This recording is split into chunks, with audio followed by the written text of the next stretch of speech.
excited. Yeah, it is really, really exciting. And the amount of work that's going into this behind the scenes from everybody involved is really phenomenal.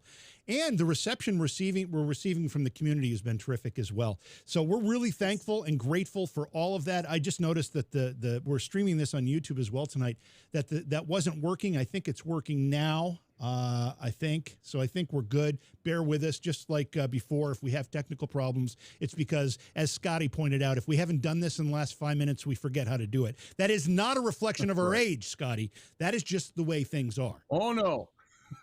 It's me. I screw up all technology. The older I get, the harder it is to remember simple words. Scott, we're not going down this road. Talking about we're not going down this grew road. Up a Scotty. Star Trek fan.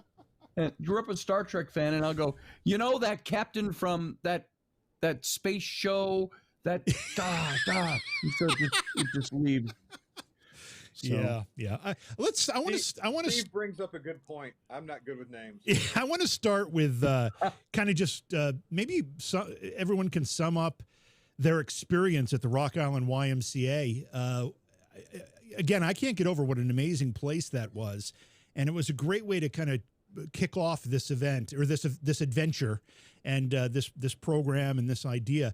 Rob, you had experiences on camera, you had experiences off camera. We're going to get into some of those, but just what are your general thoughts of the Rock Island YMCA? It was incredible. I've been to, over the course of my career, I've been to so many locations, and there are some that are, you get to some locations and people talk about how incredible this location is or whatever, and you get there and you're kind of zoned out and fall asleep because nothing happens. And Rock Island did not disappoint. It was absolutely a phenomenal location. Just a lot. We had a lot of stuff going on. Just a lot of activity. Yeah, and as I said, it was on camera, it was off camera. Scotty, what are your thoughts? What'd you feel about the place? You've been to a lot of places. What'd you think of the Rock Island YMCA? I have. Well, here is one of my deficiencies or handicaps is I don't seem to feel it like Dr. Rebecca would or Rob would or other people who have some ability. So when I'm there, I really try to clear myself to see what I'm feeling. I had a couple of little experience, I would call them little, but it was with the group, with Rebecca, with certain people that were saying things to me from the other side. You're in the way. It's like, sorry. And so the location itself didn't seem terrifying, which was nice. You walk in and there's a couple of spots where you're like, I don't want to go down there.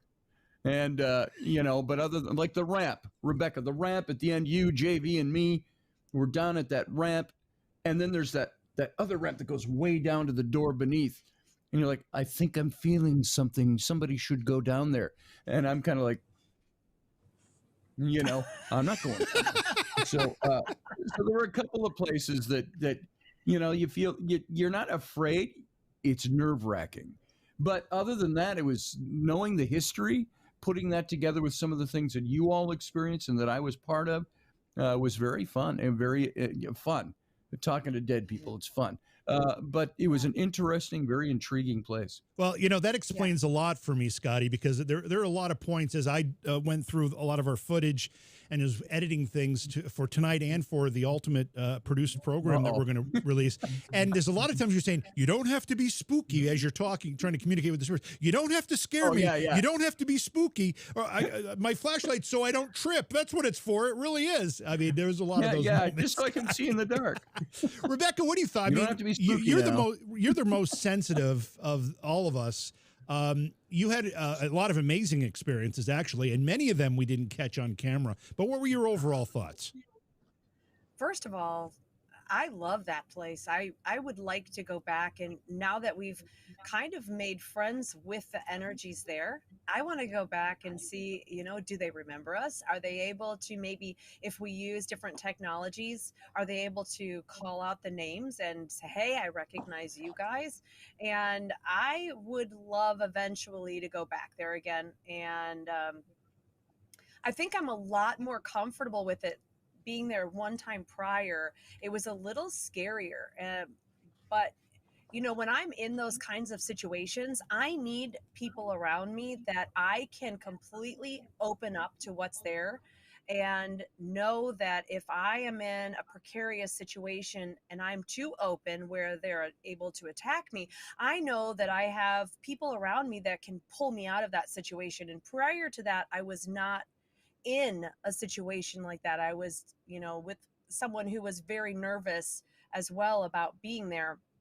And so I had to shut down and kind of just go with what I would do as if I was not sensitive. So it really gave me a situation to open up a lot and not be afraid. Even the situations on the fourth floor, in the middle of the room, completely nobody even knowing that if Rob and I were alive, and communicating with one of the most dangerous people in the building. And that was good to know that if something really happened, that I could outrun him. So.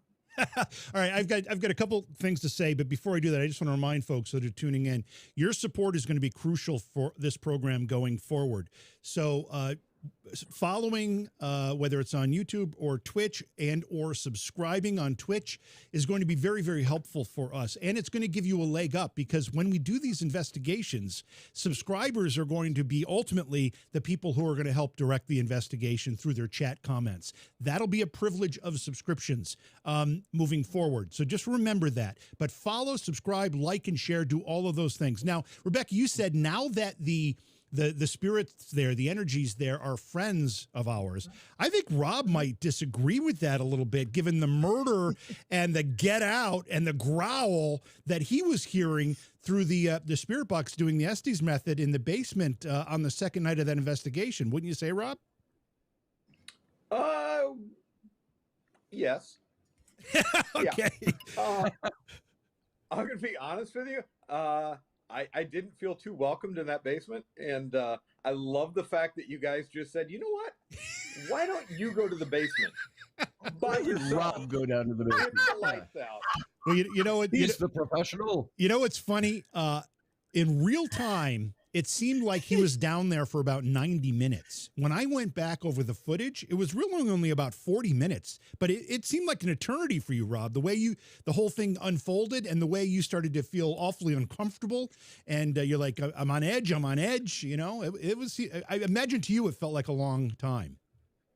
7 hours. Yeah, exactly. It literally felt like 7 hours. And I can tell you, when I was down there, not only, it didn't help the fact that it was negative 40 degrees down there. Right. You're sitting there literally shaking because it's so cold, but then your nerves start taking over when you start hearing, you're in the dark and your hearing's gone, and all you're hearing is like a growl and get out. And, just nasty stuff being said to you through the spirit box. It was unsettling and uncomfortable. Yeah. Something else that was kind of uncomfortable, and this didn't occur to me until, again, going through the footage. Scotty, I've got to put you on the spot here, and I also want to get to our announcement. So this is kind of going to help us transition in here. But I want to play a little clip that'll kind of help us understand Scotty's contributions to the investigation. I think I know where this is going. Is anybody down here? Well, we know there's somebody down here. Who down here would like to be the first to come and talk to us? You can speak through this device. You can come over to us. You don't have to be all spooky or anything. You can come over and just talk to us. Come over, touch us. You have permission. Hey, Scotty, this is Command Center. Can you turn toward the camera so we see a little less of your ass? Turn around, face the camera. Sorry, I was facing the room.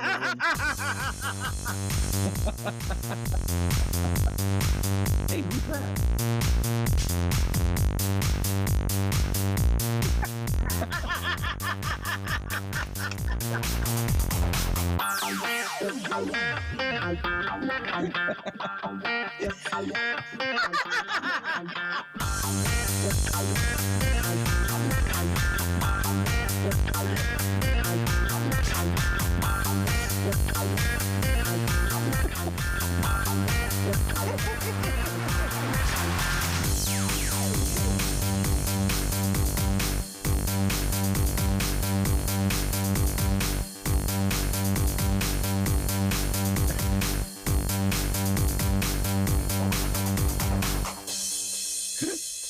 seems like 7 hours.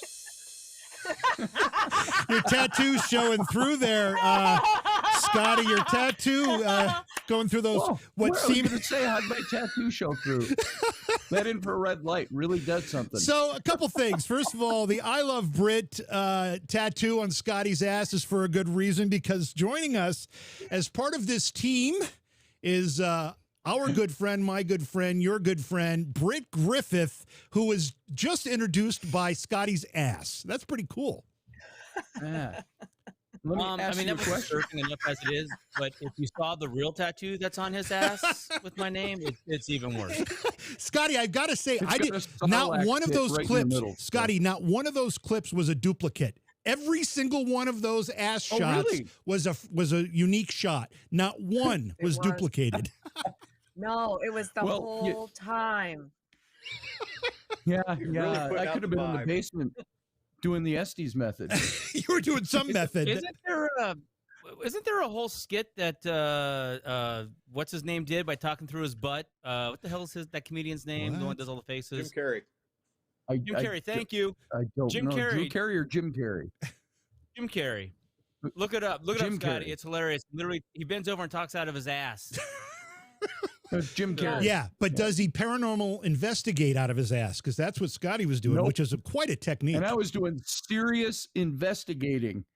You know, and just and it's so hard for me to bend over at my age. And there was one point where Jim said, I bent over to pick up something I dropped, and Jim looked at me and he goes, "You gonna make it? You okay?" I go, yeah, I'm good. Well, you certainly spent a lot of time in that position. I could not resist that, Scotty. I'm glad you take it in good fun and have a good sense of humor about it. Hey, Wow. Hey, if you got it, flaunt it. You know. you sure did. He flaunted. There you go. Yeah. Okay. So, Britt, hey, welcome to the team here. It's been a while, Britt Griffith, since you spent much time in dark rooms with IR light. What are you thinking about this? Do I have to go in the dark room with Scotty? You might have your opportunity. Just 'Cause it might be a whole different show. don't pick up the soap. That's How all you I'm doing, saying. Britt? How you doing? How you doing?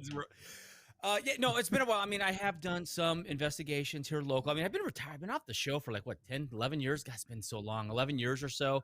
My kids are heavily into it. So I've gone with them and their friends. And they're, you know, it was like 17, 18. They're 19 now. But so I've done some little things with them. But yeah, at the level where I used to do it, where it was a couple different investigations a week, I haven't done that in a long time. But I will tell you what, I am looking forward to doing this, because I will not be encumbered by the Mennonite that ran the show that I ran on, that for being a tech manager was so anti-tech. I get to do experiments. I get to bring in new crazy stuff and just try it and see what it does. And I have a lot of ideas, and a couple of friends that I have that were like really into they're just gadget people.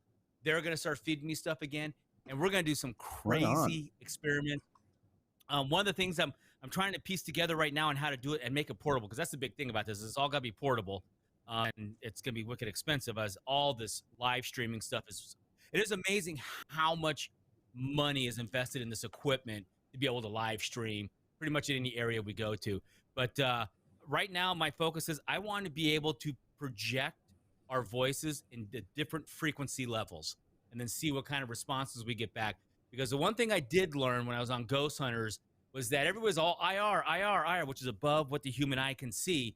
But all of our amazing evidence, the really cool, holy, what the hell was that evidence, was all in the UV range, which is below what the human eye can see. So I'm wondering if with the audible stuff, is there a sweet spot for the frequency range for us to hit? And the only way we can do that is that time of just try this frequency, try this frequency, try this one, try this one, try this one. And then we get some answers, or we find out we have a sweet spot, and then we go to a new location. And is it like, do we have to find a new frequency level? Is it a new phone number, so to speak, to dial into those? I don't know. But we're going to try and figure it out. That was the stuff I wanted to do when I was on the other show, that they literally would not let me do because, for whatever reason, I don't know. But they just wouldn't let me do it. And it wasn't the production company. The production company fucking loved. I mean, are we allowed to cuss on this show? Technically, I mean, yes. They're not going to shut us down for it's that. ours. Yeah, maybe. We're trying to be family friendly, but production company loved it. It was the team leadership that was like, "Oh no, you can't do that." So I That's what I'm most excited for, is going to the cool places and being able to just try whatever the hell we want to try and just see what Yeah. happens. Because right now, Hell we really yeah. don't know. So I'm excited. Yeah, well, we're Very excited. cool. Yeah, we're excited to have you join us, both for your expertise and your willingness to make a fool of yourself, which you've done on programs with me for years Words, now. words are still my second language, so No, we're looking forward to all this. I don't know, Rebecca, where do you want to start with this? I do have some clips of some things that were caught, but I also know one of the neat things about that location, one of the things that makes me want to go back so badly, is so much of the really, really exciting stuff was done occurred when we were done filming, when our cameras were off. One of those things was when we were all sitting around the table at the end of the night, kind of wrapping up and kind of talking about how the next day would go. I think it was, I don't know if it was Friday or Saturday, and I don't remember which. But Friday, I think. We tried to recreate it Saturday. you were listening to a conversation on the 4th floor through the camera mic on your phone. You actually held it, and we were sitting there listening to people talking on the 4th floor, and no one was there. I caught that. Yes, no, and the camera caught all of that. And it was not, upon listening to it, it was not recorded the same as we all sat around listening to a woman and a man having a full-blown conversation Friday night. And it was interesting because you guys were actually up, I believe, on the 4th floor. You had just left. And then all of a sudden it was myself and Jax, and was it Rob? Rob was there. And we sat there at the table, and then all of a sudden the stairway door where we had come down was like knock, knock, knock, like, hey, you guys are going without me. And we tried to recreate all of that. I caught some on the camera that was watching us have our conversation. We were all listening to it live happening on the camera, but that camera, it's so muffled. You can hear the conversation, but it's going to take some technology to really emphasize the conversation was happening, but you can hear the woman talking. And that was actually, I think, what prompted more investigation up there the next day. It was just so amazing. It was wonderful. Yeah, and Rob, we were all kind of shocked. We're sitting around that table, kind of a post everything, and you're playing that for us. You go, listen to this upstairs live now, and you hear them talking. And 4th floor is abandoned, folks. There's nothing up there. No, That's and all crazy. of us, that's all caught on camera with us, like, oh my gosh, listen to this. And our reactions were amazing. It was just the coolest thing. It was, I don't know, it was amazing. And those cameras are set up to start functioning upon picking up human movement.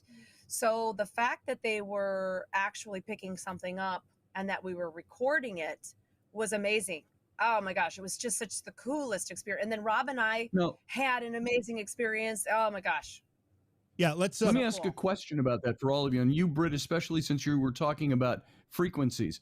When we were listening to that and we played it back and we were listening, it sounded like it was really sped up. Like it was just like gibberish almost.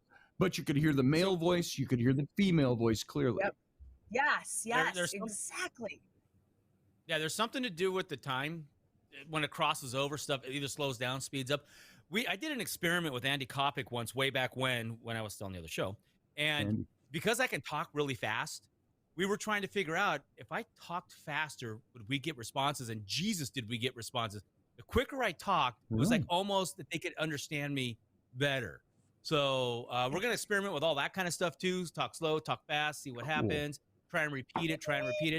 The thing that sucks about this paranormal world is it's not in a laboratory controlled situation where we can, do something, repeat, do something, repeat, do something, repeat. It's just not like that. The younger guy on MythBusters, not Jamie, but the other guy. Does anybody remember his name? He's got Savage, Adam Savage. Yeah, Savage. Adam Savage. Yeah. So Adam Savage, I saw him doing an interview once, and he just totally trashed what we do as, well, you can't recreate this in a scientific situation, so how can we? Well, because it won't do that, you moron. It just won't.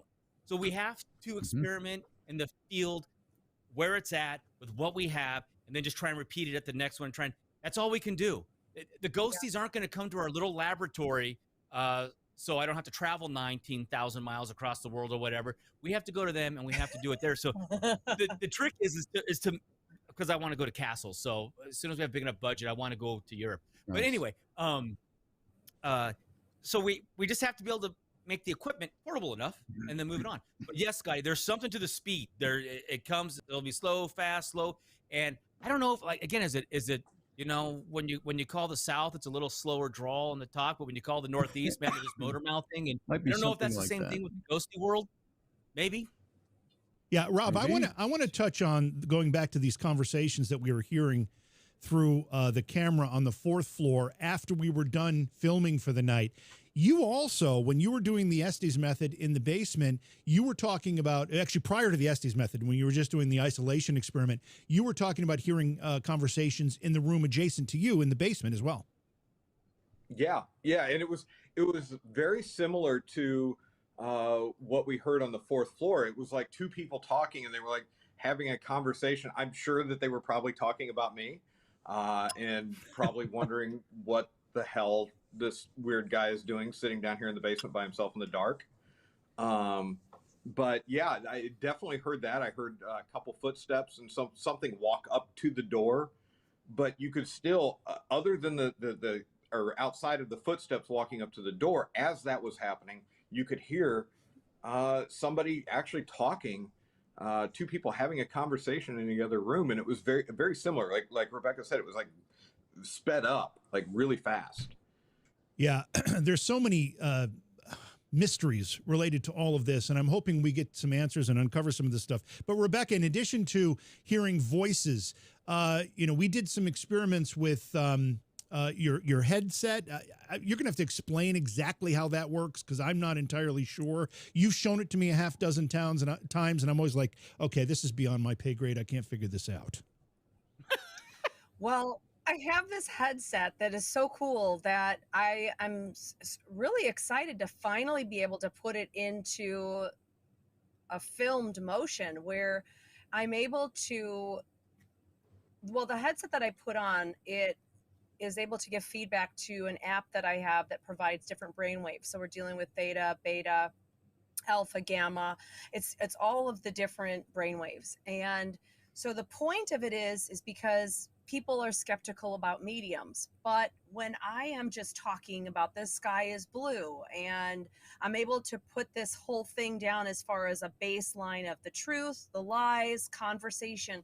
But then when I go into actually conversing with someone, which we did catch on camera on 2 different occurrences, when I'm talking to these energies, the theta and alpha waves drop way below everything else. And then the viewers are able to see that, hey, she's actually speaking to someone right now. And a lot of it is done with mind speak. I don't do a lot of verbal work with them because then anything can answer me. But when that drops, boom, you're able to see she's getting something and then relaying that message. And it's perfect timing. I mean, it is just the most amazing proof that I'm not just making stuff up. It is an actual conversation. After I speak, it'll come back up here. And then when I listen to them, it drops low again. And then I relay the message. So there was 2 occurrences. The first one was actually the volume mic was not turned on. So that was missed, but it was great footage. And then the second one we did, I think it was Scotty and myself, and we were on the 4th floor. That one we actually caught on camera. It was pretty amazing. Yes. We caught a lot This is actually video footage of It's Scotty, not my butt I'm reclining. but he's trying to get felt up. Yeah, you know, it's funny. There was a room. He's trying to get a hooker to fill me up. Yeah, there was a room it's the bedding area where they have all the bed displays, because this place is now a furniture store. And the stories are that men who lie in the beds get fondled by spirits of former prostitutes. And the minute that was mentioned, Scotty's like, I'll do it. Yeah, I'll do that one. Yeah, okay, I'm there. Yeah, please, let me do it. You guys didn't do Rob's going to go do the Estes method in the basement. I'm going to go get felt up in the bedroom. That's really what happened. It's exactly what happened. Of course, we got a lot of this, too, with Scotty. I don't know oh my God. what experiment this is called, but we got a bunch of that stuff. It was the pizza. It was the pizza. Yeah, the pizza did. Let's see. I'm looking through these clips. I'm a little disorganized because I had to change computers last minute. But I noticed, JV, while you're doing that, maybe Rebecca can address this. Yeah. I noticed in chat a couple times now, people are asking to see the evidence or play what we heard and that, or what you all heard. But you might want to explain to them that we're doing a final presentation and how this works, so they don't get mad. So at us. the live, okay, everybody that is subscribing to Twitch is able to get into the investigation and lead the investigation. You're able to see all the background, all the things that go wrong, everything that happens, the running, the scurrying, the cameras that don't work.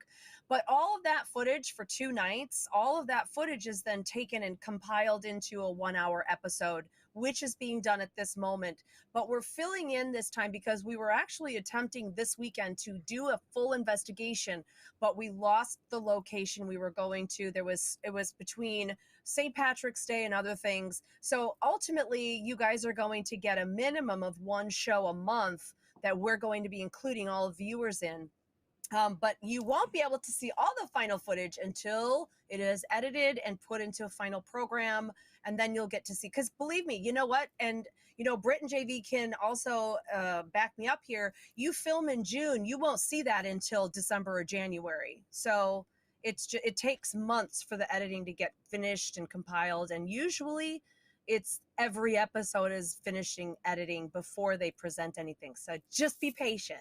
We're going to give you guys little tidbits like tonight, but yeah. And when during the live investigations, obviously we're limited to what our producer, in this case, it was James and Bradley, were helping produce the program during the live broadcast. It's limited to what they see on the cameras, but there's a lot going on other cameras that isn't being caught in real time that we go back through, we look at, and even just in the effort that we've done so far, we've caught a lot of stuff. So that will be presented in a polished, produced episode. What's got you giggling, Scotty? I'm just thinking, well, you spent a lot of time finding pictures of my ass. So that's the editing process, folks. There's a whole I didn't have to reel. look very far, Scotty. That was the beauty of that. I didn't have to go very far to find that stuff. I want to talk about, we're going to be jumping around just because I just don't have these things organized the way I would hope. But here's a clip from Rob doing the isolation experiment in the basement on the second night. And watch this clip. Anything you have to say, you can say into this little device into my hand. I can listen to it, and then later we can get your story out there. So if you have a loved one that you would like us to reach out to, we will do our best, but you got to give us a name. Okay, so that's the clip. It's very subtle. And one of the things we'll go around the panel here to talk about orbs in just a second. But if you watch this clip, there is an orb that goes across the screen, but it's not a steady orb. It pulsates. It pulsates across the screen, which made it curious to me. Watch again. It's subtle, but you should be able to pick it up. Anything you have to say, you can say into this little device into my hand. I can listen to it, and then later we can get your story out there. So if you have a loved one that you would like us to Can you reach guys out see to, it? we will do our best, but you got to give us a name. You can see it? Okay. Orbs are controversial. I'd say 99.8% of the time, maybe even 99.9% of the time, orbs are either insects or dust. When it pulses, it's a little more curious. Britt, you're ready to explode. Let me hear what you have to say about the orb. Okay, so as that little thing went across, it was a dust particle, and it was rotating.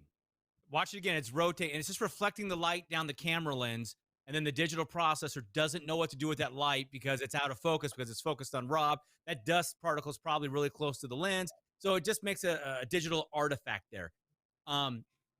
That's all that is. Now, if Rob was sitting in that room right there, and then he saw the orb with his own eyes, like it emanated, it produced light, and he saw it and went, "Oh, that's a flash of light floating around, or that's an orb, a lit up orb float." That would be interesting because that's energy. However, those do occur naturally in the environment in certain tropic locations, but probably not in this basement. So if you see it with your own eye, and then you get a photo of it or you get a video of it, that's interesting. Check all your equipment, see what paranormal activity you documented. If you don't see it, and then you watch the IR camera, the DVR camera, and that little thing goes floating by, it's just dust. That's all. Sorry. It ain't grandma. or Uncle Fred. Rob, thoughts on this? First of all, I got to say that clock up over your left shoulder looks like you have a thought bubble. Looks like you're a cartoon character with a thought bubble coming up out of your head there, like you're going to say something smart. Yeah, you will never see a thought bubble come out of this head. Ever. And that clock has been up there for 10 years now, and it's the batteries have been dead at for 9. Yeah, chat was asking about that. Hardwire it. Chat thought maybe we weren't live because the clock was betraying what was really happening there, but it's just not working, is what you're saying. Anyway, thoughts on the orb. Me personally, I'm not an orb guy. I'm in agreement that 99.99% are probably just, dust or insects or camera flare or what have you. But on that, I didn't see anything with my eyes, with the naked eye or anything like that. But there was an interesting orb piece that we had where we did catch something, and I did react to it because I felt it. But that was a completely different clip from it was actually the same area too. But I'm not an orb guy myself, but that was the other clip was actually very, very interesting. I don't know if we have that. I do have it. I was going to go to it next. So nice segue here. So this is the clip, and this is one of 2 instances within about a 10-minute period whereby something flows across the screen. We'll call it an orb, and you react. And you're in the pitch black here. It's dark. You don't see this thing in real time. We see it as we're watching the monitors. But here's one of those 2 clips. We don't know for sure. I'm not feeling anything. I honestly, right now, I just felt like something was kind of, best way to describe it, hugging my right leg. Unfortunately, that clip is clipped a little tight in the beginning because the orb is right in the very beginning. I'm going to play it again. We don't know for sure. Right there. Did you see the orb go by? Oh, yeah. Right there. And again, Rob reacts to this one and he reacts to the other one. I'm not by his leg. Anything. I honestly, right now, I just felt like something was kind of, best way to describe it again, JB. hugging my right leg. We don't know for sure. I'm not feeling anything. I honestly, one more time? right now, I just felt like. I think I see something by his leg. I'm not feeling Maybe anything. not. I honestly, right now, I just felt like something was kind of, best way to describe it, hugging my right leg. So that happened twice, Rob, and the second clip's actually better than the first. I'm not sure why our producers. Oh, where'd he go? Oh, there he is. Sorry, I was moving things around on my screen so I could see that part of it. Gotcha. There are 2 of those such instances within about a 10-minute period. I'm not sure why our producers clipped the first one versus the second one. The second one is better. And when I say producers, I mean me. But you mean you did not know what was happening at the time because you couldn't see that. However, you actually did feel something on your leg. You felt something there. Yeah, it was like pitch black down there. I don't know what Scotty was doing there. It was, if you go back and watch that, he's like giving the safe sign, like I slid into third. I have no idea what he was doing there. And he's safe. I don't know what that was. I was keeping my balance. And safe. I hadn't noticed that. Good pickup. I think I was saying, I don't hear anything at all. I think that's what I was saying. I don't hear That's anything. what you were saying. Or feel anything or whatever.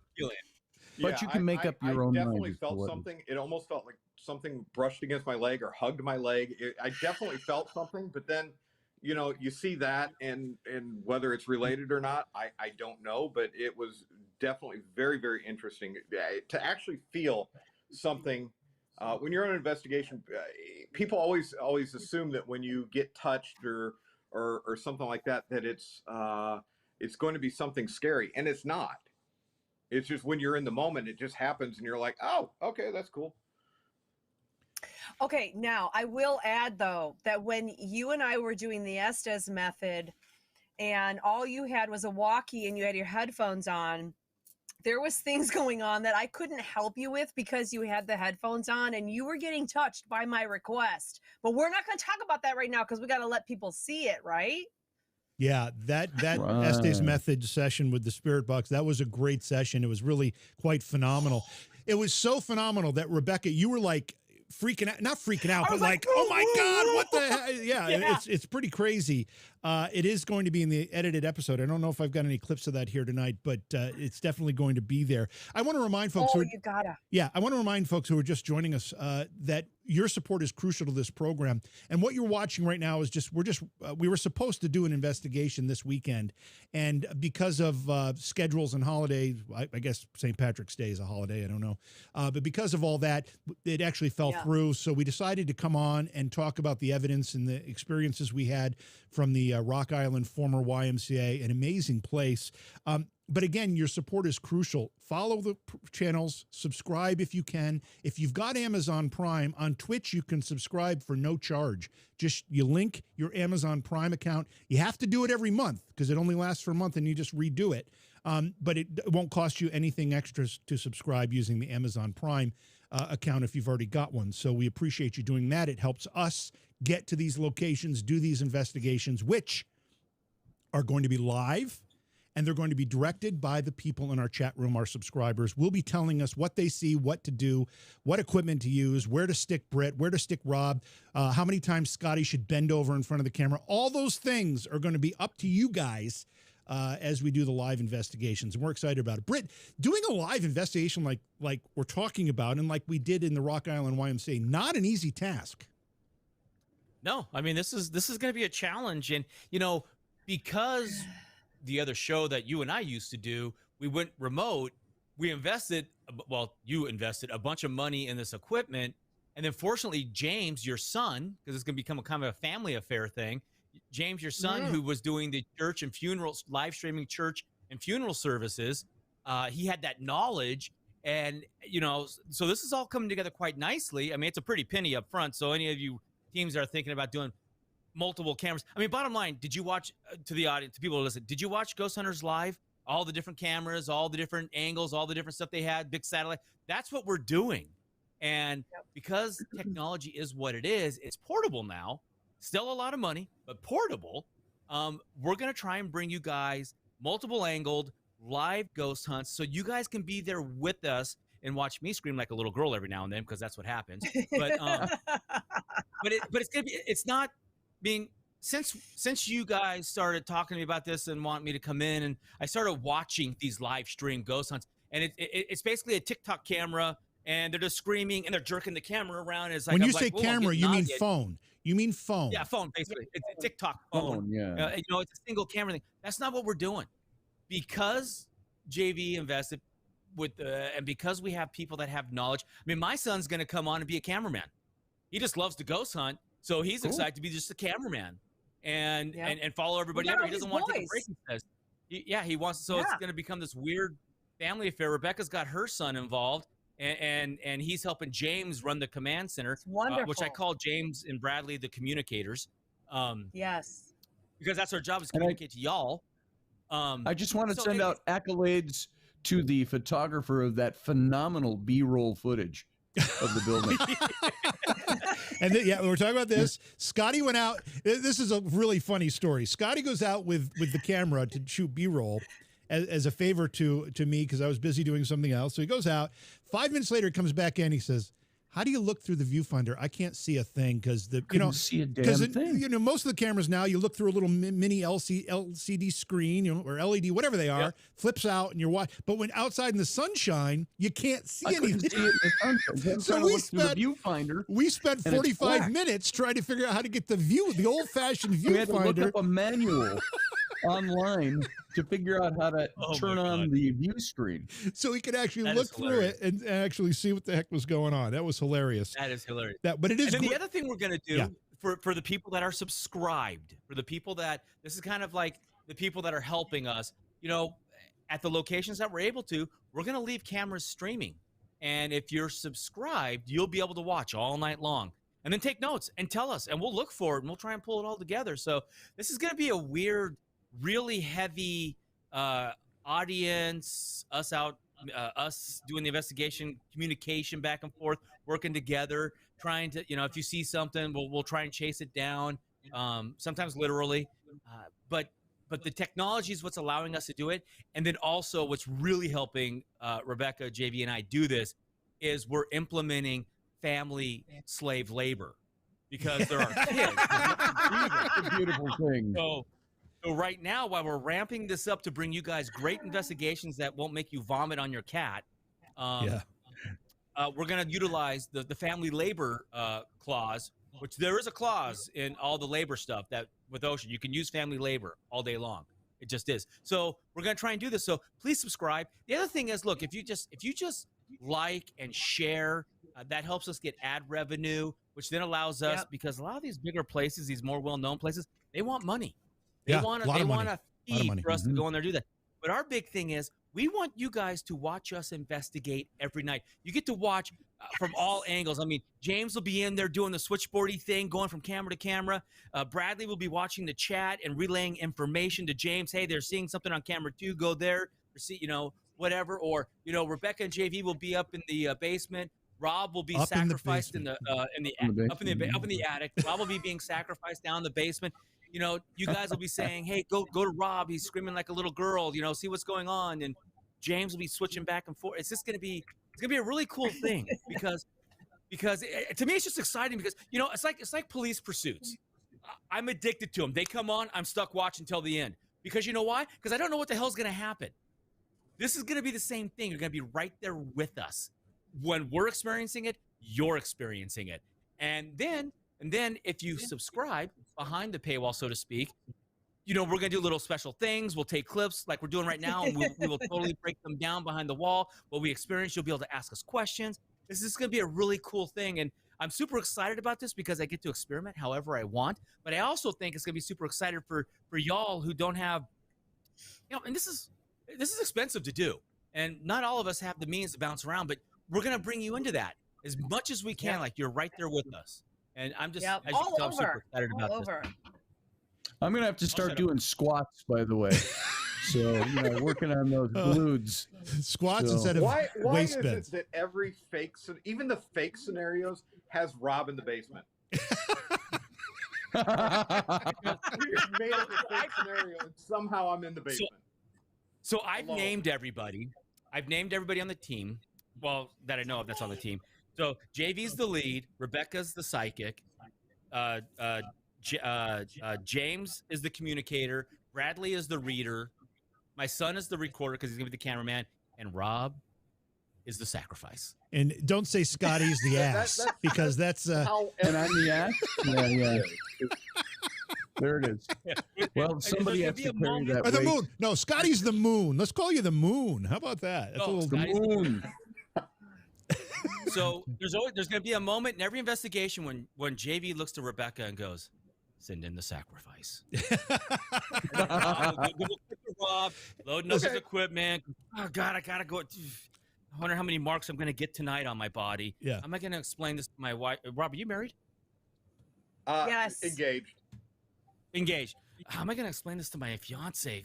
God, yes, honey, I swear a ghost whipped me. I didn't pay for this. That's how it's going to go. I just want to add something to what you said about the behind the paywall, the subscriber only stuff that we'll be featuring. I just want to give an example. We had 3 or 4, maybe 5 interviews of folks who had experiences at this YMCA. And in the polished, finished episode, we're only going to be able to include little clips, but those interviews are really interesting. And those people had really awesome experiences. So things like the full interviews will be behind the paywall for subscribers to enjoy and appreciate. Plus, there'll be more footage of stuff that we did as we were there. I'm going to be reading people. That's right. Yeah. Oh, that's right. Talk about that for a second. And then I want to talk about Rule 16. You want me to talk about it? No, talk about reading people as part of what they get for a subscription. Yeah, part of the membership. So part of the subscription, every Tuesday I'm going to be on, if not more. I might do something impromptu once we have our entire booking schedule filled out. But definitely Tuesdays from 7 Eastern for an hour, I'm going to be reading people within the Twitch chat room. So you don't have to pay for it. It's free because it's just part of your subscription. So you'll be able to get in. Hey, I'm here. and then I'm going to be reading people. And it's, you know what? On top of that, we're pretty generous people. I mean, you've got a generous team here. So God only knows what we will come up with to benefit our subscribers. We don't know yet. We're just kind of spontaneous like that. And folks have been asking in the Twitch channel how to use Prime, their Amazon Prime account, to subscribe so there's no additional fee. I don't know the answer to that question. I assume it's self-explanatory when you go through the process. I know there are some people in the chat right now who have done it. Yes. If you're in the chat and you've done that, will you please offer some guidance to those who are trying to do it? Now, Rob, you remember Rule 16, right? No, remind me. Rebecca, do you want to remind folks what you made the rules, Rebecca? What was Rule 16? Okay. So when we were really putting down all the rules that we have to follow for everything, I did a joke rule where I said, do not toot because the parabolic will pick it up. And then JV put it into the actual rules thinking it was real. So that became rule number 16. Do not toot during investigations because it will be picked up on the camera. So with that, with that in mind, Rob, maybe you can explain this. Maybe. Are we having? Thyroid positivity. I just want to make sure that this was on. Okay, here we go. What the heck was that, Rob? What the heck? Let's start out with. What the heck was that? Was that a violation of Rule 16? It was violation. It was not a violation, and I'm very honest about that kind of thing. Rebecca knows if I do something like that, I will claim it. It wasn't me.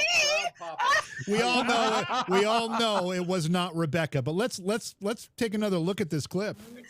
How do we know that? Are we having? It wasn't me. Thyroid positivity. I just want to make sure that this was on. Okay, here we go. I don't know. Who was sitting on the metal folding chair? That was a good. I'm sorry, Rob did not move at all. all. I saw Rebecca kind of go up a little bit, but I didn't see Rob go. It was Rob not was me. I would never do that on camera. Now, if you watch really close though, Rob did that thing that Clint Eastwood would do in the movies when he's going to shoot somebody. Kind of cock his head to the left just a little bit. Watch him, right there. Okay, here we go. He's just going to. It was Rob. It All right. was Well, let's start out with introducing ourselves to everybody. Okay, one strike, Rob. Whether you did it or not, you're getting the strike for breaking Rule 16 there. The most famous rule. Everyone's going to want the T-shirt. I didn't break Rule 16. There it is. How many strikes How many strikes do I get? I think it's infinite, as long as it's only Rule 16. Depends on how much broccoli you eat. Go. Let's see. What do we want to talk about? Can I bring up something? Yeah. Hold on. Go ahead, Scotty. I was just going to mention when I was upstairs with Rob and Rebecca, this is the first time I've ever experienced anything like this. It was like, without giving too much away of what was there, the boss, let's call him that, the boss had like a major domo that would step up and do, you have to move because you're in his way. You know, and Rebecca said, you're in his way because Fernando or whatever his name was said so. And there was another time where you said, boss is done now. It's kind of like Fat Tony would be very happy should you all leave the fourth floor now. Yeah. So, and there was I've never experienced that where there's been on the other side, it seems there's somebody who's got somebody else talking for him. Hey, you got to get out of here now because the boss says so. And so I thought that was really unique. Yeah, I want to talk a little bit about the ball. Go ahead, Rebecca, if you want to comment. I didn't mean to cut you off. Well, I was just going to say when we were actually filming the whole headset that was not recorded, it was myself, Bradley, and James. Well, you were with too, weren't you, Scotty, for that? I think so. And was it Mr. Esposito? Was that his name? Yeah, I don't even remember. That was, yeah. He came and he asked James, "Are you Italian?" And he's like, "Yeah." And he goes, "Do you know the code?" And he's like, yeah, I think so. And he's like, okay, you can come with me. And it was so cool. None of this was caught on camera. Again, it wasn't recorded. You can see us doing the movements, but it wasn't recorded verbally. And so we were allowed up onto the fourth floor. And this was where, Scotty, you were there. He was asking for all sorts of things. And it really came down to this big, mean guy just wanting some respect. And we befriended this dude. And he had this huge bodyguard, which was never caught on camera later when Rob and I went up there, because everything, I think, just the camera situation, everything failed electrically. But Rob, tell me the truth. When we went up there, What not? that caught a huge tall dude standing in the doorway, and then some crumpled up thing sitting next to him on the floor with the SLS, and none of it was caught on camera. Not a drip. But I will add this, is that I really left the fourth floor with you guys. You spent a whole lot more time up there than I did, but when I was with you, I got the distinct feeling, and we may have said it at the time, that the boss was almost respectful of us. There was like, I left there and I had a feeling of, hey, we're kind of in. But, you know, it's kind of like you're in with Al Capone, you know, yeah, okay, yeah, you know, a little of this, a little of that. And, but we had that feeling. I had that feeling when we walked off the fourth floor. I'm going to tell you what, before that experience with you, Scotty, I was really nervous about going upstairs in the dark to the fourth floor with these dangerous energies. And after that communication with him, I went up there like, I am not worried. I am so invited up. I'm not afraid.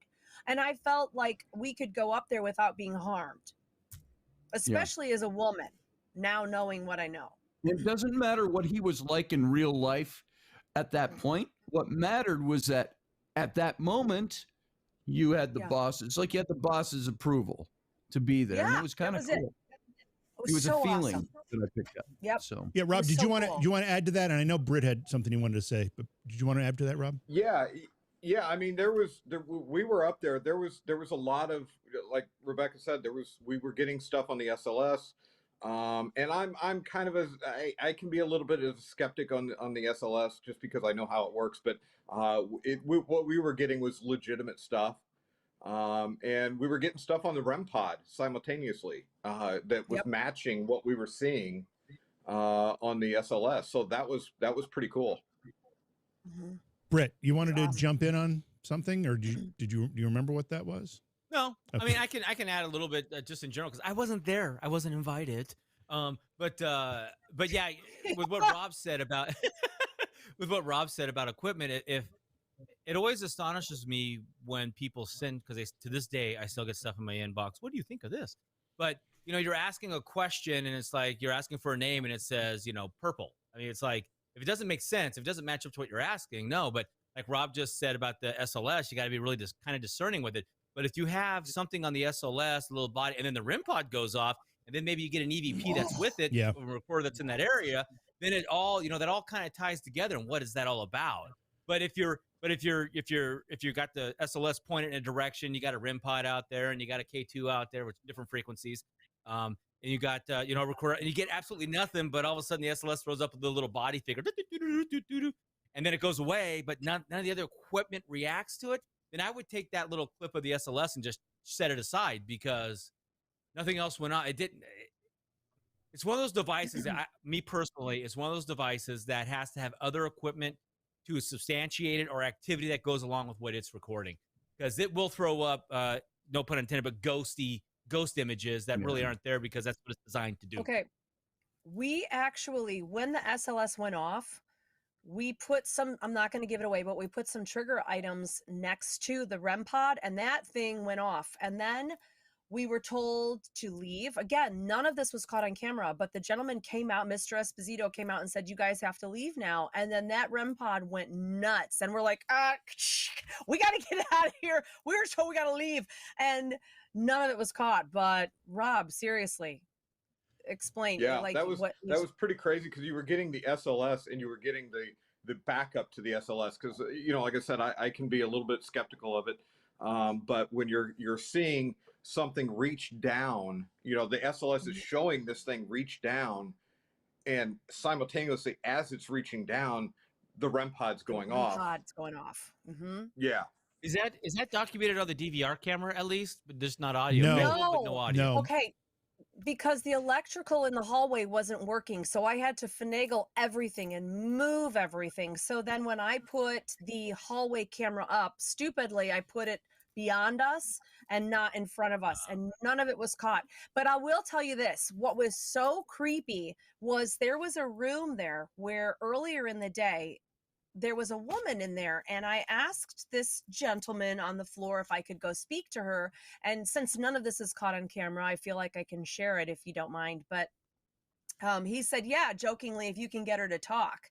And when I went in there, she was tied to an old water heater thing on the radiator. Thank you. Not functioning. And she couldn't talk, like they had crushed her windpipe or something, and she was trying to speak but couldn't. And so that was the whole joke. Well, then the SLS picks him up with this crumpled body on the floor next to him, similar to what she looked like. And I just thought, holy crikey. And what was her name? Mon chéri is what he kept calling her. He would say, that's mon chéri, in this voice, like she's my love. And so I was calling her Cherie. And when I saw that crumpled up body next to him, I thought, oh my God, it's mon chéri in the room with him. It was just crazy, but none of it was caught. I want to talk about John Looney for a minute, because a lot of the activity that we experienced while we were there, some caught on camera, some not, was related to this gangster, John Looney, who spent a lot of time at the YMCA and was notorious in Rock Island, Illinois. Candy, one of the ladies who had personal experiences in this building, described John Looney as being someone that even Al Capone was afraid of. So she said in our interview with her that everybody knows who Al Capone was. He was afraid of John Looney. That's how bad this guy was. But one of the things that made me crack up, and Scotty pointed this out, and I'm hoping you can read this. This is a wanted poster for John Looney. Yeah. And they talk about his description, regular stuff like age 60 years, height 5'8", weight, all that stuff, build. If you look at the first thing under remarks, and hopefully you can read this, it says, walks like an Indian, which I thought was hilarious. Toes straightforward. Has anybody ever heard that used as a descriptive term or phrase for anybody ever, other than on this wanted poster for John Looney? I thought that was really, really funny. Anybody? I had heard a reference about something like that when I was a kid. We're talking way back in the 70s, 60s and the 70s. We heard that Indians walk just toes forward instead of, spread out. And but that's the first I'd heard a term like that in probably 50 years. It also says he's a lawyer by profession, well-versed in horses and horse racing, uses a disguise, may wear a natural black beard. He's a telegrapher or telegrapher. I guess telegrapher is how you'd pronounce that word, not in our normal use anymore. But this guy was a bad dude, Rebecca. He was, and he was a bit of a bad dude when we were there too. I mean, he was doing some stuff. Well, after we were invited, I wasn't afraid. I just wasn't nervous. But you mentioned also the whole Al Capone thing. When we were up there, I said something along the line, Scotty, correct my memory, but I asked him about, something about Al Capone, and then everything shut down. Like it was, it went off. No, I seem to remember, this is what I was just going to ask you. Because Jimmy referenced Al Capone, was that when we were on the fourth floor, you said something about Al Capone, and it was almost like the answer came back to you. It was more like he got caught, though. He got caught. Yes. He didn't know what he was doing. He was Yes, because that's what spurred our conversation about the idea that maybe in their world, none of the things that we knew about them had occurred yet. They were still going through all of the things they were going through. So that we were around table discussing the fact that maybe the theory is that they still are going through these processes, and he hasn't been arrested yet. He hasn't been put to death or anything. He hasn't died in jail. It was really cool. All right. Yeah. I want to talk. Which prompted another question that I had. Maybe I can pose this. All of you guys heard this except for Britt because he wasn't invited. But there's a question I had. When you leave things out for spirits, you know, like I don't want to give anything away what we did yet, but I've been on investigation where we'll leave a cigarette for somebody and they go, I heard over our spirit box, would you like a cigarette? Would I? It said. And so we left him one lit. And the question is, do they experience that? Do we have any way of knowing? And Britt, I want to focus on what you think of this. Any way of knowing whether or not they can actually, do they just sense it? They smell it? Or is it a dimensional thing where they can actually reach down and actually pick it up and smoke it? My first question is, you lit a cigarette, set it down, and left the room? Oh, no. We left it there for him. We sat there and eventually put it out. So. Okay, so you're not trying to burn the place down. It was no, and it was outside in some ruins. So okay, just want to be sure about that. Totally different kind of so yeah. My first statement about it is that none of us have died, gone across, got the book for the recently departed, and come back with it. So quite honestly, we don't really know. But if he asked for a cigarette and you left him one and he seemed to be happy, then I would assume that particular entity got some kind of satisfaction out of it. So I would lean towards, yes, somehow they're getting something out of it. Because otherwise, if they don't get anything out of anything that we leave behind, like whiskey or cigarettes or, it's like, what's a ghost going to do? Nice. Thanks for leaving me the cigarette. I can't touch it. I can't pick it up. Now you're torturing me, so I'm upside the head. So I was curious. Something out of it. I don't know what, but they get something out of it. Otherwise, why would they ask for it? Very true. But we should ask that question. Maybe we'll get an answer. All right, I want to go back to some of the things that we caught.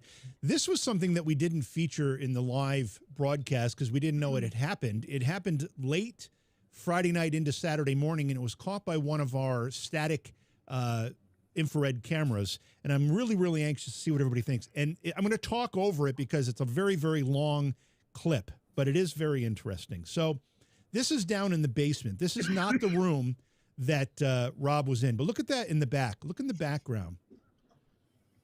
Light? It's not a light. That is it's a beam that just goes across the ceiling in that back room, and it starts to glow. And it glows for about a minute, and then it dims. Any windows? No, there is a door to the right that goes into what's called the wrestling room area. There's no way for light to have shown that. None. No way. There's no. All shut off. It was pitch black down there. So it glows for about a minute and then it dims. And if it was a light being turned on, it would just come on quickly. But it doesn't. It's a gradual glow, and then it's a gradual unglow, if you will. Unglow. Yeah, I don't know. Unglow. So I wasn't there, so I don't know. But were there any computers in there that maybe a monitor kind of popped on? Nothing there. Nothing in there. Down? Nope. Nothing like that. Can you start it again from the beginning? Yeah, now that I know where to look. See how now it's dim. Now it's dim. Now it's fading. Okay. There it goes. Now it's done. Now it's gone. There's nothing back there. It is pitch black. There is nothing back there that can create. It's an enclosed room. There's no windows. There are double doors. Everything is sealed and shut. I'm going to start it again, and you can watch it again. So this is what it looked like almost the entire time we had it on camera, except for this minute and 15 seconds or so where it starts to glow like it does right here. Slowly. It's not like a light switch gets flicked on. It just starts to glow. And you see other things reflecting right above the chair. Yeah. The little bar sticking up. Yeah. There's a little dot of a light above that. It's like everything all at once did that. Are there any other cameras like if you go through that door we're looking at, you said there's double doors to the right. I'm assuming it goes to some kind of a hallway or entrance type of thing. Were there any cameras out there to document No, we had nothing. that there was no one out there. No, No, and we didn't have no. anything out there either. So it's not like one of our cameras, like IR Right. came on or something.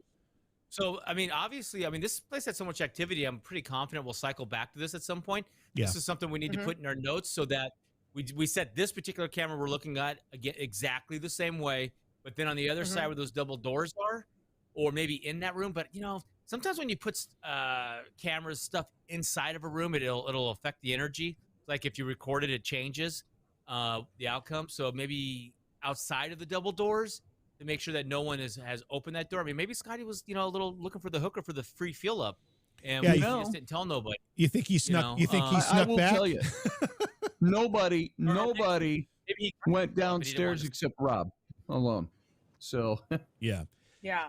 It's a. Yeah, I mean, it's just this is one of those things. Okay, this is really cool, but we can't call it paranormal yet because we have a major missing section of. Right. I mean, it could have been somebody opened that door. We don't know.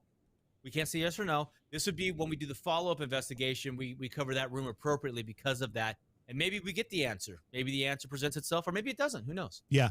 If That's it my was, two I cents on can it. pretty much guarantee nobody was down in that area alone. Guaranteed. Nobody was. We were all in pairs. well, it certainly And- wasn't one of us. If it was somebody, Yeah. if the owner Lisa It wasn't came us. back at 3 a.m, because if you look at the timestamp, that's what it is.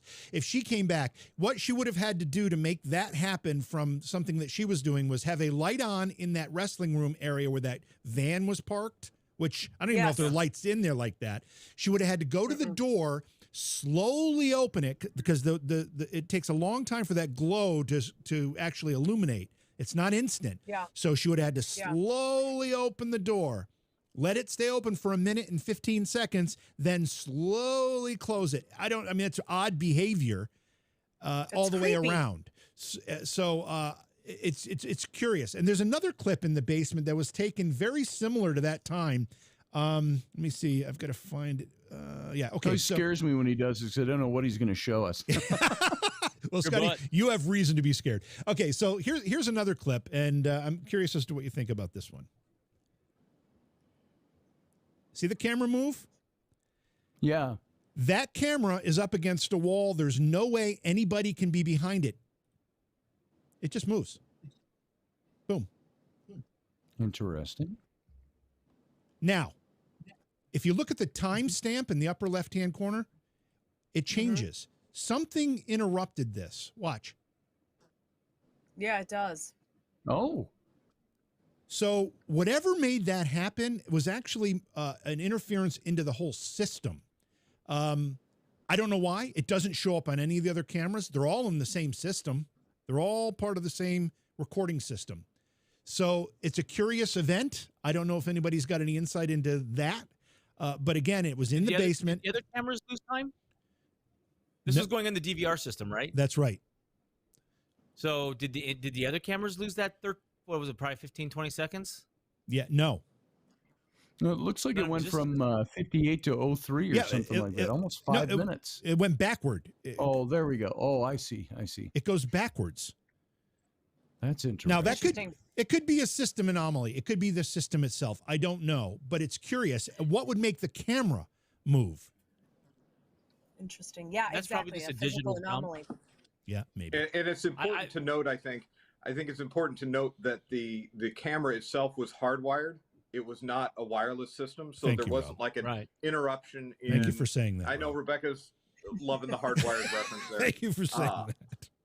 But there wasn't like a Wi-Fi interruption or anything like that. It was truly hardwired to the system. Here's another clip. Right. Which is, This is from the Frank. Sorry, Britt. If you want to. Sure, go on. Okay. This is. I'm just saying it's the camera jump is probably a digital thing. They do that from time to time because actually what you see on the DVR, they actually record a little wider than that. Yeah. We used to have that issue with when I was on Ghost Hunters quite often. But the time jump is weird. I mean, like really weird. The fact that the DVR system on one camera, because they're all the cameras, all the channels read off the same time. So if you're watching the DVR system and that one camera jumps off time, that's weird because it's all one hard drive, one clock, one. So Mhm. that is, what is that all about? So after that jump, Was that camera off time from everything else for the rest of the recording? No. Didn't notice it to be. So it's a good question, and You should check that out because you should that's definitely. weird. Yeah, yeah. So here's that clip again. So I want to go to another clip. Scotty and I, on the first night of investigating, went up to the second floor.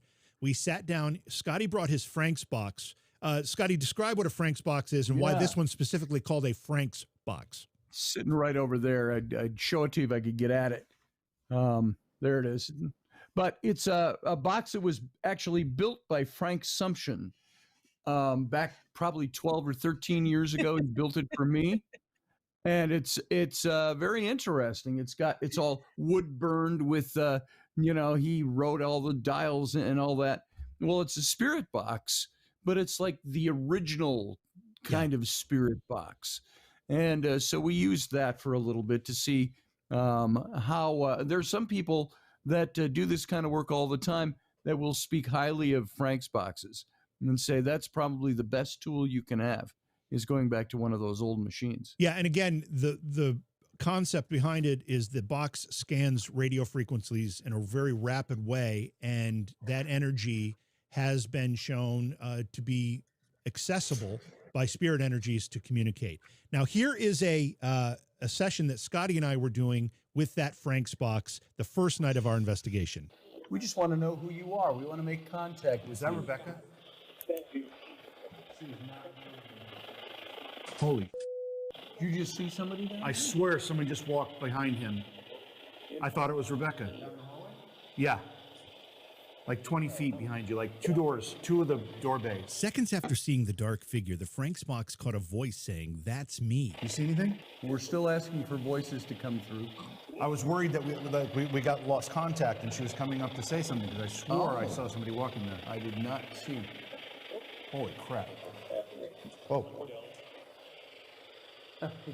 Did you hear that? It said that's me. Holy crap. Holy crap. Here it is. That's me.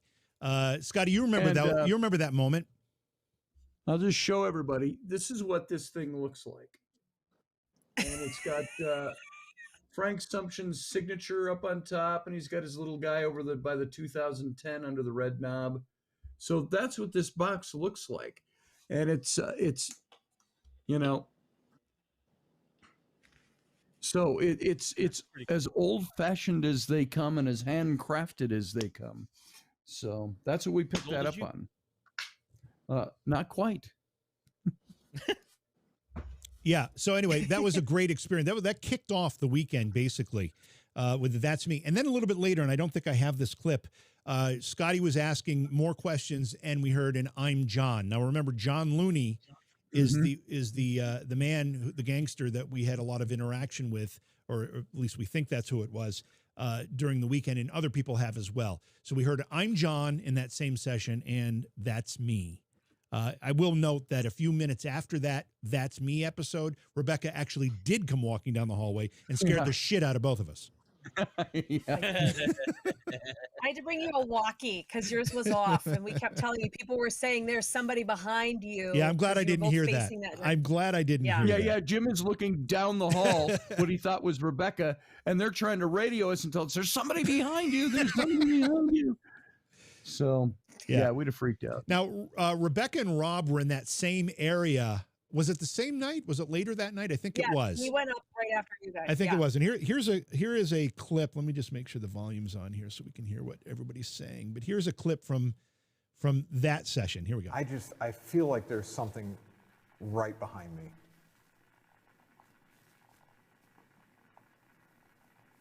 Like I just feel like there's something like right back here.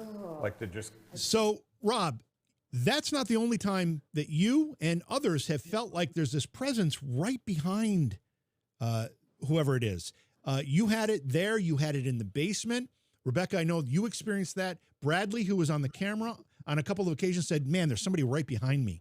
That phenomena continued to visit us throughout the whole weekend. Yeah, I still say, people always ask me, what's the best piece of equipment you have? It's yourself. It will always be yourself. Always trust that gut instinct that you get. And you know, I was absolutely feeling something behind me. You know, several times throughout the investigation, you know, your hairs stand up for absolutely no reason, and then you go, "Oh, I think there's somebody behind me," you know. But then I've also, you know, like in the basement with my leg being touched, and having my back touched down there as well. It just kind of felt like something was not quite sure about us and was kind of sneaking up from behind to kind of investigate what we're doing. I have to point out, Rob, one of the things that you promised us when you joined the team for the investigation, you said you'd do anything we asked you to. Anything. I think those are the exact words, weren't they, Rebecca? They were the exact words. Yeah, I'll do anything. I'm going to play this clip again, and at the end, you draw a line in the sand that I think we need to address. I feel like there's something right behind me.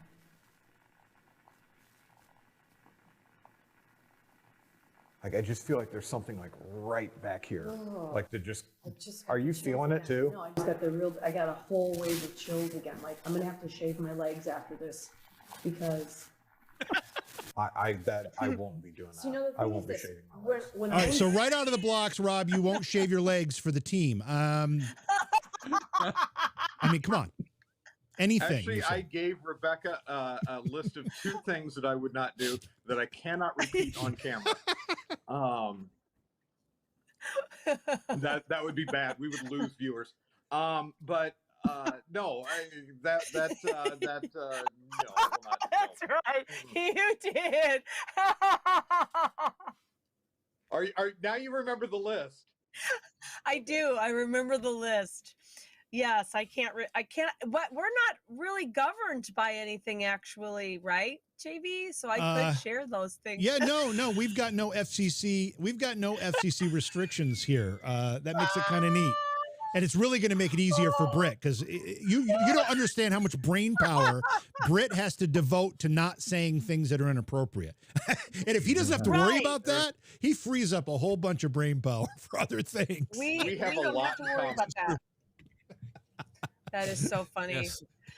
I use the F word like it's just an everyday adjective. Okay, so It is an everyday adjective. I've got another clip here, and it's labeled Rebecca and Rob sneaking up behind us. So I'm not exactly sure what it is because I've forgotten, but I think it's related to this presence behind us that we've been talking about. So I'm going to play it now. And I know you're following us, and that shows that you're coming up from behind us because you followed all of us, and then you made that go off, and it's for you. That's very much confirmation of what they had earlier because they were talking about things sneaking up behind them, and that's exactly what just happened. Okay, so Rebecca and Rob, this is just before the clip that we watched previously. The two of you had walked into the second floor hallway, did a little, tried to communicate a little bit, kept walking, and the REM pod goes off. And that's when you say, yeah, you're following us, you're behind us. Rob says, yeah, a lot of reports of that kind of activity. Go ahead, Rob. Oh, I was going to say, yeah, the REM pod going off is always kind of significant to me because it's difficult to make them go off unless there's like a walkie-talkie. A walkie-talkie will set them off. That case, there was nothing there that would have caused that thing to go off. So for it to go off, as we're talking about things sneaking up behind us, that was pretty cool. And I'm trying to remember, Scotty, if you had that experience. I don't remember you saying that, but others in the building. And in fact, I'm going to play this clip because this is a little produced because we produced it for social media as a bit of a tease. But my son James, Rebecca's son Bradley. Bradley's a little braver than James. James was a big chicken. He didn't want to do. He didn't want to be anywhere alone. He was afraid. He's like, no, I'm not going in there. No, not alone. Not alone. Oh. Can I add? Yeah. There was a couple of times where James came up to me. He had to go do something technical downstairs or something, and he come over to go, "Hey, you doing anything?" I go, "No, not necessarily right now." He says, "You want to come on downstairs with me?" And I go, "What are we going to do?" He goes, "Nothing. I just need you to come down with me. I don't want to go alone." Yeah. That was him. So, and the neat thing about it is in the second night of investigation, I do have a clip that I'll play from this. We got Bradley and James to go into the fondle room where Scotty was dying to spend his time to see if they could get fondled. But before that, after the first night, or maybe it was the second night, The two of them went up to retrieve some equipment on this. I think it was the second floor, and I told James, I said, bring a camera with you just in case. They caught something really, really cool. And forgive the production on this because we made it for social media, but I want to play it here in its entirety. Oh, this is like a found footage movie now, man. Is there any other stuff up here we need to get while we're doing this? This is ours, I think. I can't see a thing. I forgot I don't have a flashlight. I'm looking at the camera and then I look away from it and I can't see anything. Oh, I didn't even think of this. I didn't even think that I was going to go pick it up off the fourth floor. Yeah, tonight. Okay, so that's the anomaly for the first part of it. This voice goes, like it's right on the camera. I'm going to back this up and play it again. Yeah, tonight. Nice. Now, as I'm going to pause it here, as they're getting ready to leave, listen to what James says. He's referenced as Vax in the dialogue that's shown on the screen here, but listen to what he says. I just feel like someone's like right on my back, man. That's how I feel every time. Oh, it's so freaky, dude. Most of the time. So he too, and he didn't hear that, but after the fact, when they're leaving there, he's like, I feel like there's somebody right on my back. So this is a pattern, Rebecca. We've got 3 or 4 personal experiences from our team, and then other people who are saying the same thing. Well, yeah, that same exact stairway. No, it wasn't that stairway, actually. That was the other stairway where Rob and I caught, where we were sitting and we caught all of that stuff with the REM pod. They were up and down the other staircase, but it seemed like everywhere you went, there was someone right on your heels, and they were making everyone uncomfortable. I don't think it was, well, on one occasion, yes, it was kind of sinister, but for the most part, it felt like they wanted to be a part of what we were doing, and they would follow right behind us and every chance they got.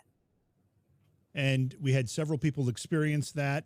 And, you know, frequently when you're in a kind of a creepy, spooky place, you'll have that feeling of somebody behind you or somebody looking at you or whatever. But this was more than that.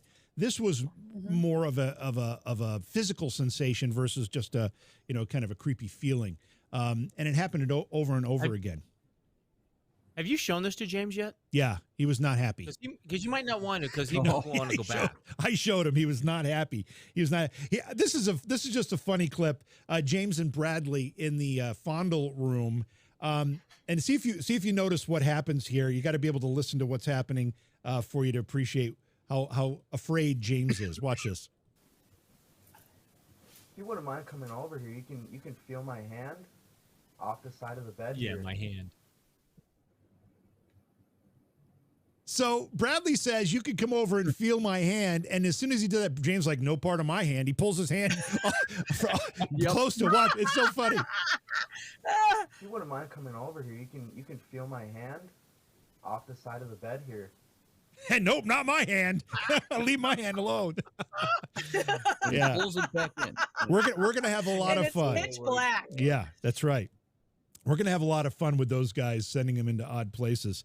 I don't think I have anything else to share. Does anybody else, as we've looked at this stuff, have anything that? Oh, I do have 2 more things to share. Now that I look at this, okay. First of all, Rob.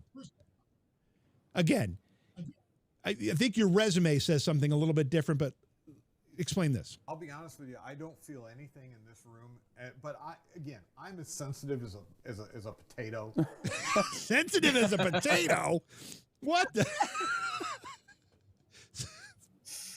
I do not, like, Rebecca will tell. I've known Rebecca for years, and she will say something that, you know, it just doesn't register with me at all. She's like, you know, she'll say something like, yeah, there's somebody, you know, over here, and he's saying this, and I'm just like, okay, all right. We'll go with that, he says. And she'll talk about like different dimensions and things like that, and I'm just like, is there still pizza upstairs? Like that's where my No, my brain is when she does stuff like that. When you say I'm not sensitive to anything at all. So when I feel something, I know that it's probably something really going on. So when you say potato, are we talking a russet potato or a sweet potato? A sweet potato for sure. Ask Gold. Heather. She's in the chat. It's a Yukon Gold potato. Ooh, complicated. Okay, because Wow. sweet Yukon potatoes Gold? are pretty sensitive. Like just so you know. Yukon Cornelius. Yeah. Bumbles bounce. So one of the things you learn when you do this and you watch the footage back is you got to make smarter choices about your wardrobe. Now, my second night hoodie that I was wearing is the most ridiculous looking thing in IR, and I didn't have a clip of that. But what I do have a clip of is the shoes I was wearing. Why, Rebecca, why didn't you tell me these shoes look like they look like they're, look at it, it's all scuffed up. They don't look like that in normal light. Look at those shoes. Here's another clip of the shoes. Look at that. Hold on. You see. I don't think the camera picks up the door, but there's a door. You know What the those heck?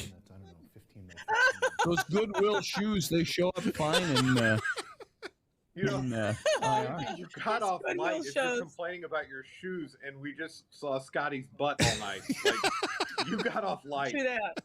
Yeah, well, that's the privilege of being the editor. You get to make those choices, which I did. All right, that's all we're going to share.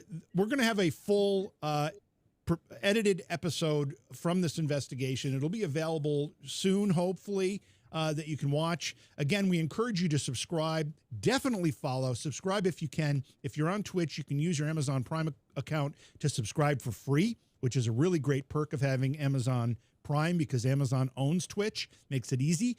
But please support what we're doing here because, as everyone has mentioned already, it's expensive to do it, but it's a hell of a lot of fun, and we're looking forward to bringing you, the audience, viewers, into the investigations with us. Britt, we were watching one last night, or you were watching it and sending clips to me, and I'm like, people because really... you deleted TikTok off your phone. Yeah, I won't have TikTok on my phone. As you're sending me these clips, I'm like, really? They had 4,000 people watching this investigation, and it was a guy holding his phone. It was unbelievably bad quality. It just, I don't know, but they watched it. It just reminded me of Blair Witch Project type filming, Yeah. and I'm glad that we're going to be able to have multiple static cameras, CCTV cameras, an actual camera guy that's following us that's able to stream it out to the people watching so that they can feel like they're there with us as much as possible without actually standing behind us. Probably don't want to stand too close behind Rob, but that's a whole other story. Rule 16. Rule 16. Rule 16. You know, as much as you guys are gonna give me grief over that, you could actually paste that audio into one of Scotty's pictures. There. Listen to him throwing Scotty under the bus. He said, "Yeah, that's fine, but what about Scotty's ass?" Yeah. Yeah. Oh. Anyway, well, since we're going to be doing live I used to hang around with. I will be gassed. I was going to say I used to hang around with Britt a whole lot years ago, 10, 12 years ago, and bare ass probably isn't the worst thing in the world. Yeah, so. I think that's wise. Okay, so let's talk a little bit. I don't want to talk about the location that we're going to be at next, but we are going to be doing another live investigation relatively soon. We're excited about it. Britt, based on what little bit you've seen, I mean, you weren't there for the Rock Island investigation. You've seen some clips. What types of things are you thinking we need to implement, bring into this live investigation party when we go out next? Well, I mean, obviously, I haven't seen the finished product. Also, of what you, the investigators, actually filmed. All I've seen is the live feed, the DVR feed, basically, or what James was live streaming. Basically, that's all I've seen. But again, it's just about setting the cameras up, being camera aware, so that we're investigating in a way that the audience can see what we're doing, because we want them to see everything. We want them to be able to watch, hear, and maybe if we're lucky, they'll be able to feel through maybe something will connect to them somehow. That would be kind of interesting. But we just want the audience to be as a part of it as much as possible. Because I think there's something about it being live and happening, and you don't know what's going to happen next. You don't know if I'm going to trip and fall on my face, or if you know, Scotty's going to give us an ass shot, or if Rob's going to let Yeah, one we rip, know he's going to or do if that. JV's, you know, shoes are going to be scuffed. I mean, you just don't know what's going to happen. It's just, you just don't know. And you don't know if, you know, if Rebecca's going to tune into something that's going to dial back to one of the audience members, like really personal connection, weird Yeah. kind of, I'm getting Frank Shumshin talking. I'm just grabbing names, talking to me. Is there a family, you know, whatever. We just don't know. And no one's really doing this on the level we're about to do this on the regular. I mean, Ghost Hunters did it every Halloween. We're going to do this on the regular. We're shooting for twice a month if the budget allows. And again, that is because the places want to charge a lot of money. And also, I mean, Scotty, you're in Minnesota, right? Or somewhere. Where are you, Scotty? Close enough. You're in Minnesota. Wisconsin. Yeah, Rebecca's in Florida. JV's in upstate New York. Rebecca's Rob, not where are in you from? St. Louis. Where's Rebecca from? Rebecca's in Iowa. Oh, Iowa. I'm from California. So, you know, we got to travel. It all adds up. But we want to bring quality investigations, multiple cameras, static cameras that you people can feel, that you, the audience, can feel like you're a part of it. And if this gets big enough, we can all of a sudden have multiple channels just live streaming a camera that you can watch that camera while watching us, while, you know, specifically. But again, that all takes, bottom line, it all takes you guys supporting us so that we can buy the equipment, hire the technicians, and make this happen. And then you guys are a part of it as much as we're a part of it. And then, you know, it's just going to be, that's where I'm at with. That's what I'm looking forward to. And it's just about the process of acquiring more equipment. You know what's crazy, JV, is I left all the equipment I acquired on Ghost Hunters over 10 years. I left it with the show because I never thought I would ghost hunt again. Dumb. Yeah. I thought I was done. Really? You were walking away. Literally, I left it all. I mean, I was burnt out. I was so burnt out. So burnt out. You're not burnt out anymore. No, it's been 10 years.